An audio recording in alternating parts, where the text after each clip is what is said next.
So I'm going to provide a very brief data update. Where's Blair? Is she in the room? She's probably sitting outside. I always like to embarrass her with this big picture because I think she's such an introvert. She likes to be under the radar, and yet she has just contributed immensely to this effort. And we could not have done really this work without her having been involved from the very beginning. So the data that I'll show you goes through Q3 2024. As we all know, there's a bit of a data lag. It takes some time to enter the data. And so I suspect our Q3 numbers are likely lower than what they will be when we look at it in 3 to 6 months. That being said, this report represents nearly 2,500 substance-exposed newborns from 2017 to present. That's all the work that you all have done to support nearly 2,500 maternal infant dyads on their journey. So we collect very limited demographic information, race, ethnicity being one of them. On the upper pie, you can see that's maternal maternal ethnicity. 2/3 of our dyads, or moms, I would say, or birthing people are non-Hispanic, 28% Hispanic, but we've got 9% missing. Now, if that missingness isn't as bad as it is, look at our race data, right? So we've got 67% listed as white, and then we have a smattering of other, but we have 23% missingness. And so while you're going to hear a lot about equitable outcomes, equitable engagement, our data clearly cannot support that work as robustly as we would like if there's 23% missingness in our race data. This is through electronic medical records. We also know that missingness is not randomly distributed. And we know that those from minoritized backgrounds are far more likely to have missing data in our healthcare data. And so likely what you'll see perhaps is an underestimate of the potential disparities that we may be following over time. Here we have the percentage of mothers that are receiving medication for opioid use disorders. We saw perhaps a slight, let's see if this works. Whoops, nope, that is not what I wanted to do. Okay, maybe a slight increase early on, but honestly, we haven't shifted the mean in several years. And so we're trying to engage with birthing people in the prenatal period, and perhaps even before pregnancy. But what we're seeing during birth hospitalization is that we're not necessarily seeing an improvement in the percent of birthing people that are already engaged with treatment. Here we have the length of stay of all substance-exposed newborns early on when Chosen Quick first started, and it was really focused on the opioid epidemic, doing Eat, Sleep, Console. We had a dramatic decline in the number of infants needing farm therapy, and that really drove our reduction in length of stay. And so we went from about 2 weeks to 7 days, and that change has really been sustained. I mean, I love this slide because y'all are sustaining the work. I do think that Eat, Sleep, Console has become standard of care in many of our facilities, and I think that's contributing to this sustained effort. That being said, we have to stratify our data by subpopulations to understand if truly we are an equitable collaborative. And sadly, that's not the case. So on the upper run chart, you are seeing the length of stay for substance-exposed newborns born to Hispanic mothers, and on the bottom, those infants born to non-Hispanic mothers. That first box on the right really highlights what we saw early on, that compared to non-Hispanic mothers or infants who experienced a rapid decline in 1 quarter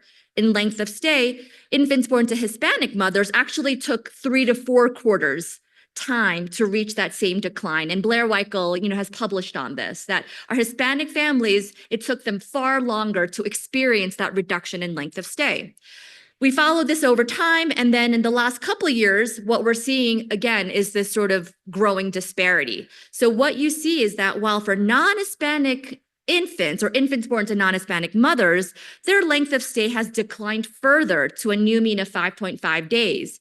But for Hispanic families, their length of stay has increased to 8.6 days. And so while in aggregate, we've sustained this lower length of stay over many years, that has not been equitably experienced. Okay, so I wish I can tell you that we have some really big effort to address this, but it is a work in progress. And we really, really need to better understand the drivers of this so that we can develop equitable approaches to improving care. I'm going to skip through some of these. Okay. We think about breastfeeding, provision of mother's own milk very closely. I know it's a hot topic, particularly around cannabis and other prenatal exposures. That being said, we let individual sites define what eligibility looks like.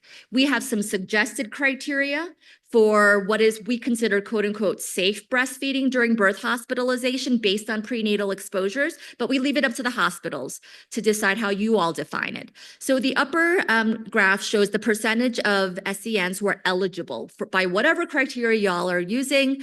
And we see there was a slight increase in the mean to 79%. Then lower, we see the percentage of eligible, so by whatever criteria you applied, who are actually receiving their mother's own milk. And we saw a decline from 81% to about 71%. And that sort of decrement has persisted over the last several quarters. And so while this is aggregate data, I have no doubt that if we stratified it by center, we're going to see some varying numbers. And so for those of you that do work at birth hospitals, you all and are engaged with Chosen, you all are getting quarterly data reports. So it would be important to look at your own numbers to understand in which direction your provision of human milk is going.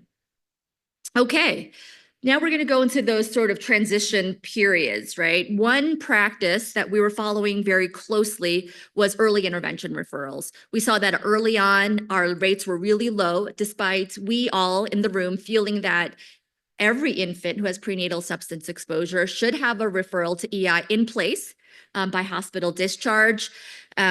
We saw actually a decline in 2022, and then most recently a dramatic increase. And I think much of that increase is due to hospitals looking deeper into the processes of early intervention referral. What we learned repeatedly is that if you ask someone who does the EI referrals, it was like, I don't know. They assumed that it sort of magically got done, but no one really knew who that was. And there wasn't a clear communication process from the discharging physician to the individual who was making that referral. So great improvements. The last two is where we still have to do a lot of work.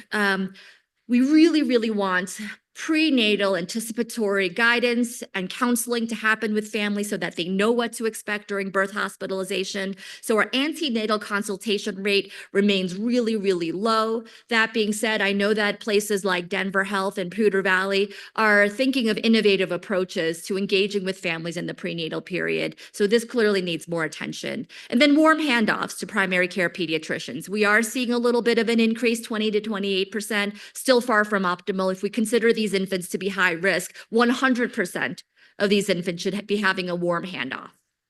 All right, I've got 1 minute left, and as I always do at these forums, I really want to highlight one piece of new literature related to the work that we're doing. This was published just recently, and I love this study. And if the data and research work group people are here, this is the study that we have to do in about 2 years when CAPTA's and notification system is fully launched, okay?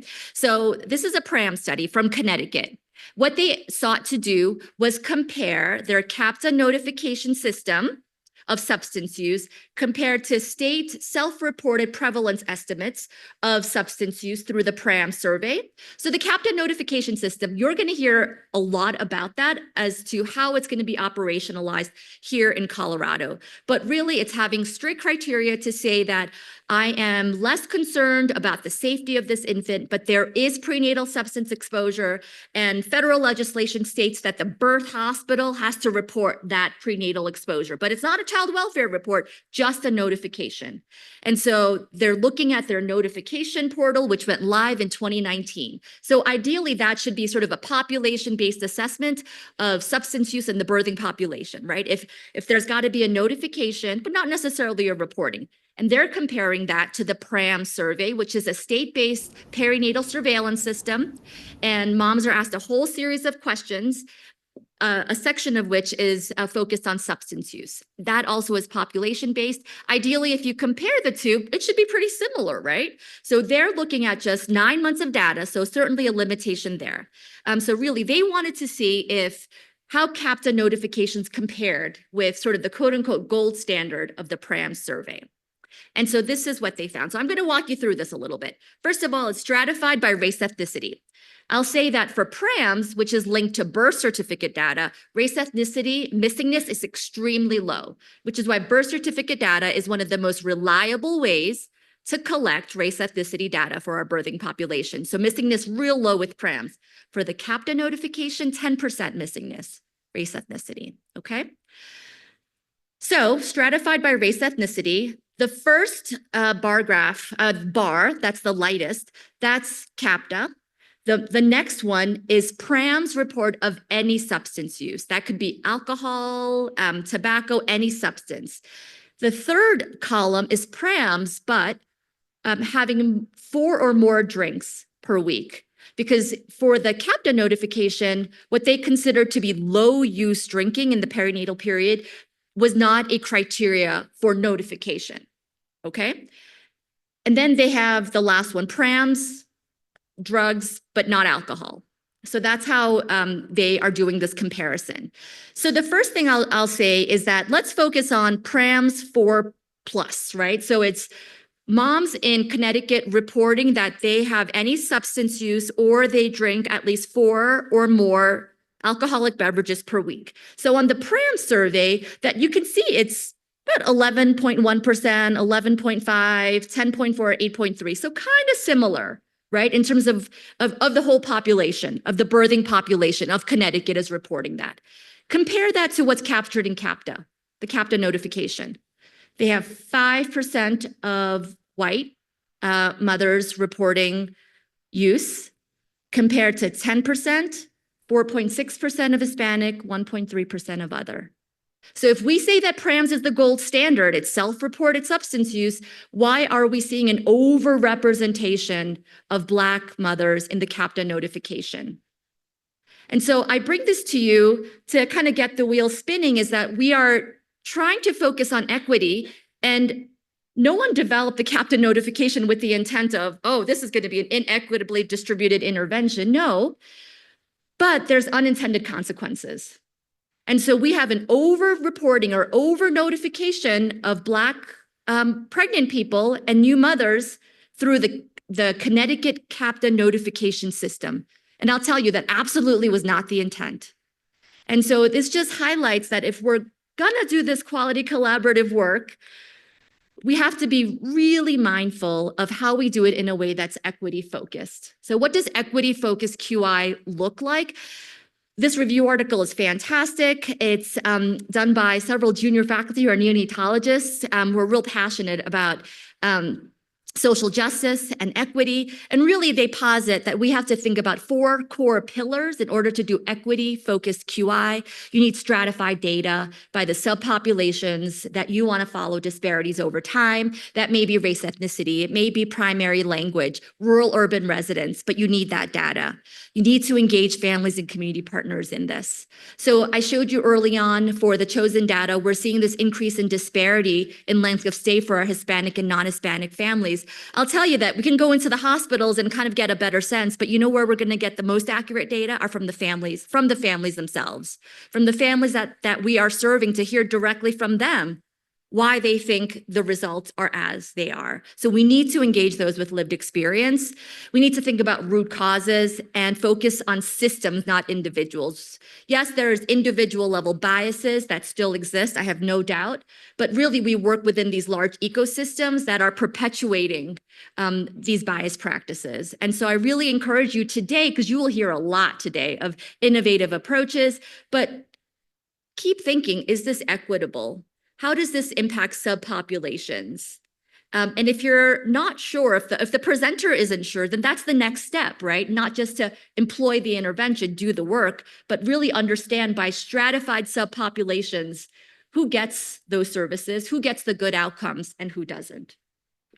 Okay, with that being said, we're going to transition into workshops. You have 4 minutes to get there. Sorry I took so long. But at 9:30, we'll get started with workshops.